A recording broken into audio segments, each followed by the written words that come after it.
زن داداش میخوای کمکت کنم؟ نه بگو ببینم کی داری میری دبی؟ مدارکمون که تکمیله، چند روز دیگه. ببین اونجا رفتی یادت نره ها، بازم به مادر شوهرت خدمت کن. علی اصلا اینطوری نیست. جدی؟ اوایلش مدلیان، بعدن خودشونو نشون میدن. اینطوری نیست. داداش افضل مگه کم هوای شما رو داره زن داداش؟ آره خب من فرق دارم دیگه، ولی تو با 7 قلم آرایش خودتو پیششون جا کردی. علی صورت نمیخواد، دنبال سیرته. صورتم هرچی هست خدا خلقش کرده. بعد هم مگه خدا چیز بدی خلق میکنه؟ حرفای گنده تر از دهنت میزنی. علی به هم یاد داده. میگم آبجی سلما هنوز نیومده؟ اینو ببینم. علنگو چقدر خوشگله. مال اینجا که نیست، از دبی آوردی شره؟ نه زن داداش، این کادو داداش افضل آبجی سلماست. برای عروسیم به هم دادن.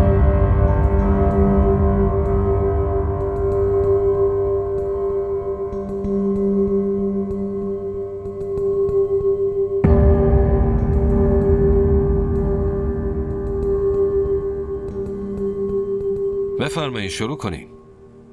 از این پلو هم بریزین، خیلی خوشمزه شده. ببخشین باید حتما جواب بدم الان. خاله جون چقدر خوشگل شدی. بله عروس من خیلی خوشگله، با سلیقه و اهل زندگی و فوق‌العاده با ادبه. همش به خاطر تربیت و فطرتیه که داره. من که خیلی میترسیدم ولی الان هیچ غمی ندارم. سیرت و صورتش هر دو قشنگن. بله شما که باید تعریف کنی. صورت و سیرتش که معلومه، ولی جهیزیش دهنتونو بسته، خونتونو کلا پر کرده.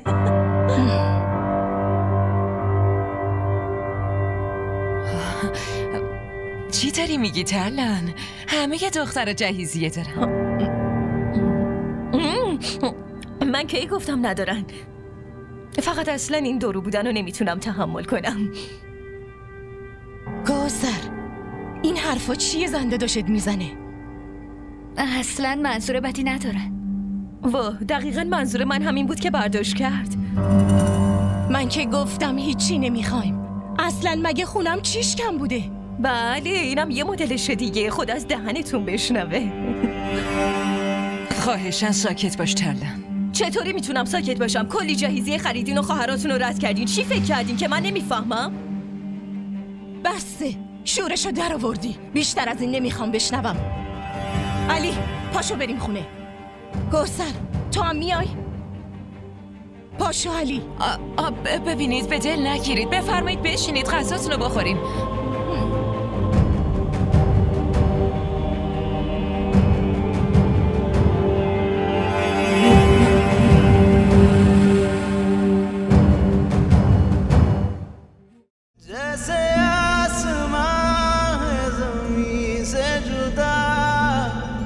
जैसे